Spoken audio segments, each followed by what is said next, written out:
kalian yang suka mendengarkan cerita novel, kembali lagi nih di channel aku, Fitriania Aurelia.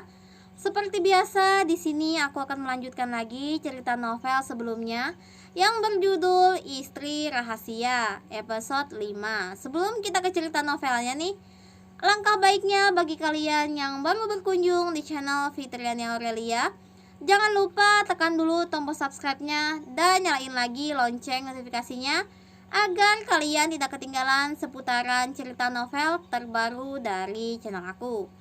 Oke, langsung saja kita ke cerita novelnya.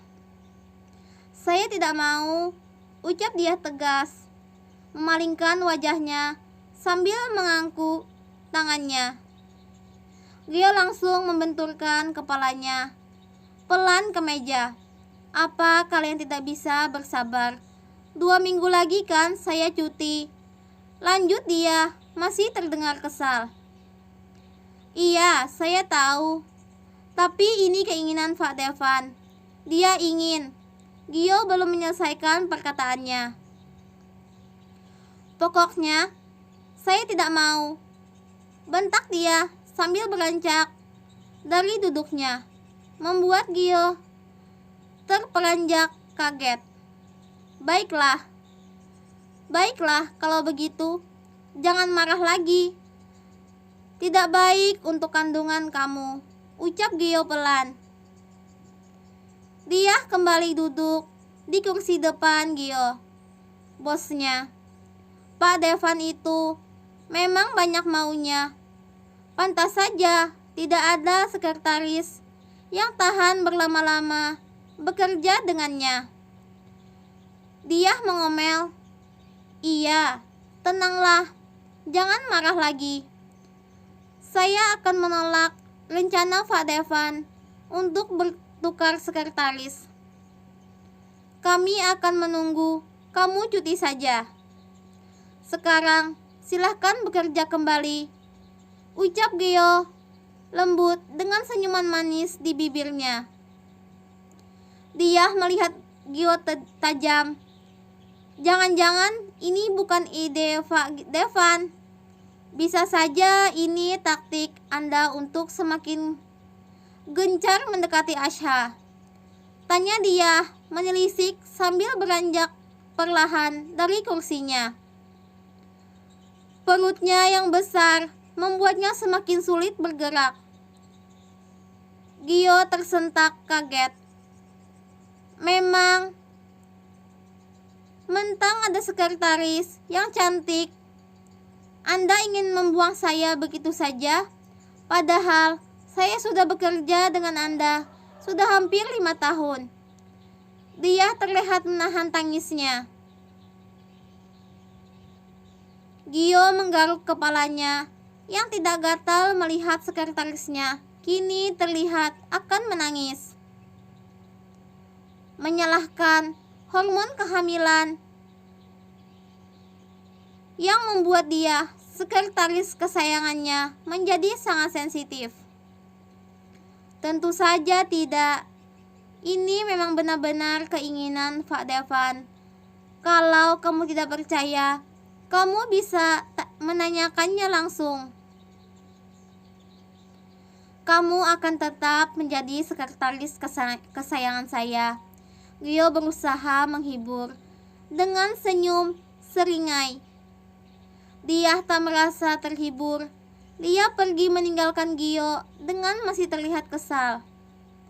Gio kembali menggaruk-garuk kepalanya seperti dia yang bosnya dan aku bawahannya, gumam Gio sedih.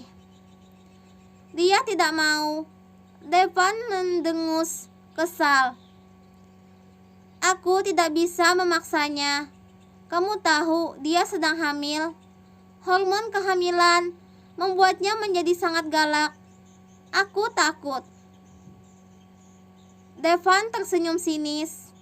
Memangnya, kenapa kamu ingin bertukar sekretaris? Yang aku dengar kemarin, kamu memuji Asha karena dia bekerja dengan sangat baik. Gio penasaran. Devan tidak menjawab. Dia terlihat merenung sambil menyandarkan tubuhnya pada kursi. Dia tidak mungkin memberitahu Gio bahwa dirinya tidak tahan lagi berdekatan dengan Asya karena takut akan perasaannya sendiri. Apa karena Angel? Tanya Gio lagi. Devan langsung menganggukkan kepalanya. Mungkin itu alasan paling tepat baginya sekarang.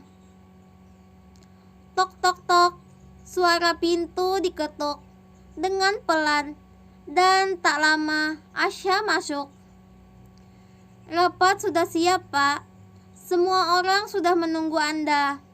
Devan langsung beranjak dari duduknya, mengambil beberapa dokumen di atas mejanya. Begitu pula dengan Gio yang beranjak dari kursi sembari menatap wajah cantik Asya yang menurutnya semakin hari semakin bertambah cantik. Hari ini jangan menolak lagi, kita akan makan siang bersama, ucap Gio sembari berjalan melewati Asya. Asya hanya diam, tidak menjawab.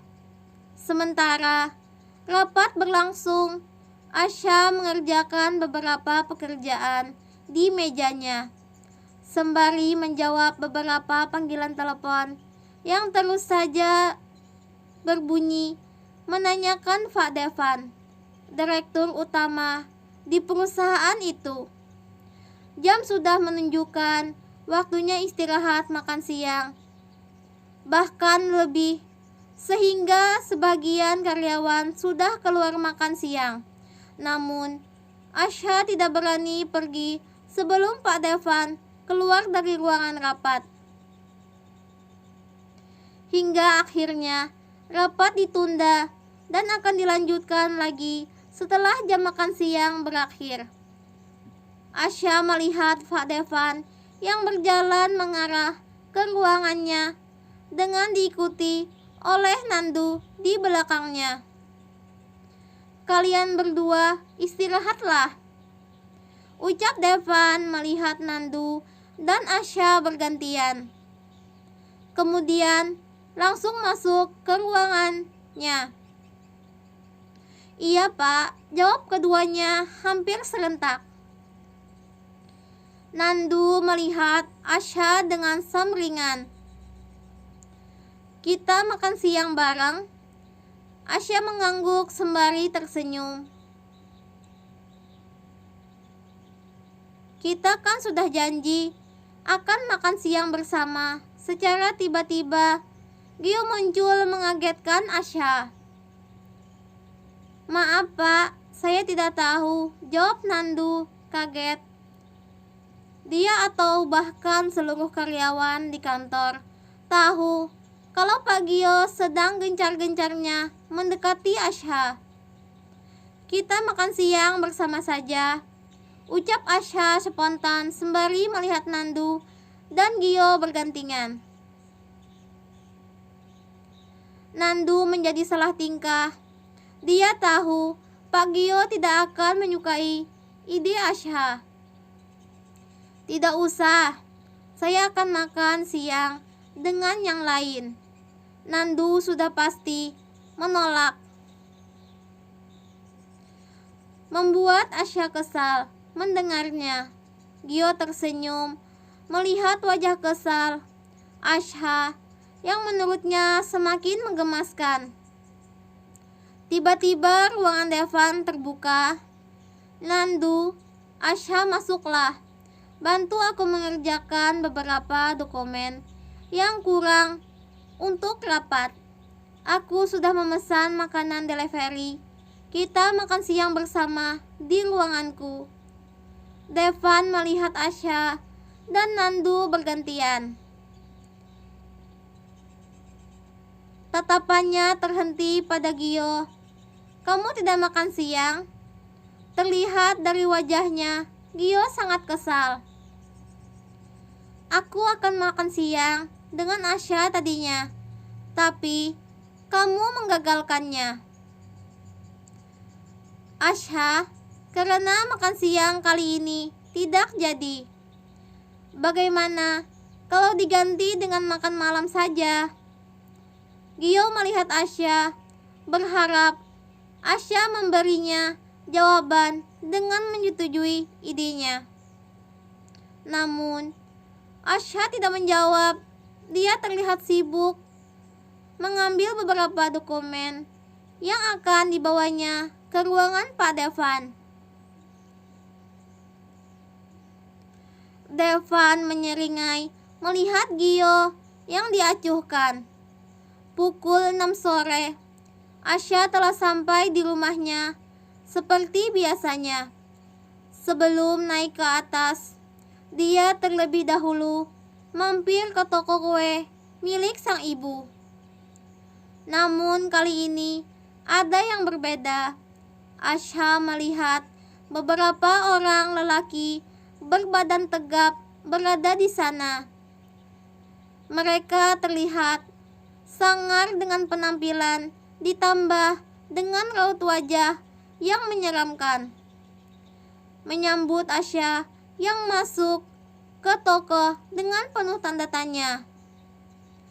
Asya kaget melihat ibu dan adiknya. Begitu juga sang kakek yang terduduk ketakutan seperti tengah diinterogasi oleh salah seorang dari mereka. "Kakek, siapa mereka?" tanya Asya mendekati kakeknya. "Kalian siapa?" tanya Asya penasaran. Bukannya menjawab, salah seorang dari mereka, seorang lelaki parubaya, terlihat seperti pemimpin dari mereka semua, menatap Asya dari atas sampai bawah dengan tatapan matanya yang jelalatan. "Siapa wanita cantik ini?" tanyanya melihat Dewi. Dewi tidak menjawab. Dari raut wajahnya, dia terlihat sangat ketakutan. "Siapa dia?" kali ini dengan suara lebih keras. "Dia bukan siapa-siapa, hanya pelanggan toko ini." "Asya, kamu pergilah," jawab kakek dengan wajahnya yang terlihat ketakutan. Asya semakin tidak mengerti dengan situasi ini. Kenapa kakeknya harus berbohong mengenai dirinya kepada lelaki itu?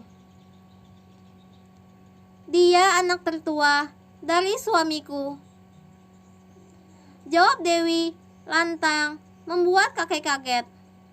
Laki-laki sangar tadi terlihat senang mendengar jawaban Dewi. "Oh ya, saya tidak menyangka Surya mempunyai anak secantik ini," ucap lelaki itu sambil terus melihat Asya dengan matanya yang berbinar. "Kakek, siapa mereka?" Asya kembali bertanya. Lelaki itu mendekati Asya. "Apa kamu tahu kalau ayahmu mempunyai hutang kepadaku?" Asya sedikit mengerti. Mereka adalah orang-orang yang sering diceritakan ibu, para rentenir kejam yang terus saja memeras keluarganya. "Kamu cantik sekali." Lelaki itu terus mengagumi Asya yang berdiri tepat di depannya. "Jangan ganggu dia," ucap kakek dengan nada sedikit mengancam. Lelaki itu melihat kakek sekilas, tidak peduli dengan perkataannya, kemudian kembali melihat Asya di depannya. "Apa kamu tahu, ibumu sudah 3 bulan tidak membayar bunga bulanan kepada kami?" Asya terlihat kaget. Dia langsung melihat ibunya yang duduk sambil memeluk Aisyah, adiknya yang berumur 10 tahun. "Kamu tahu, hutang kalian semakin hari semakin besar. Kalau dijumlahkan bisa mencapai..." Lelaki itu melihat salah seorang pengawalnya, seperti mengetahui apa maksudnya. Salah seorang dari mereka memberikan sebuah buku kepadanya. 600 juta lebih, ucap lelaki itu sembari melihat salah satu lembar dalam buku itu. Kenapa menjadi sebanyak itu? Asya tidak percaya dengan apa yang didengarnya. Ayahku hanya meminjam 100 juta dari kalian. Lelaki itu tertawa mendengar perkataan Asya diikuti oleh beberapa orang pengawalnya. Itu dulu, 6 tahun lalu. Karena kalian selalu menunggak membayar, maka bunganya akan semakin besar.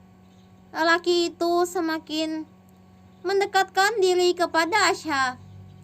Asya mundur beberapa langkah, dan kali ini aku ingin kalian membayar semuanya, ucapnya setengah berbisik sambil terus mendekati Asya yang ketakutan.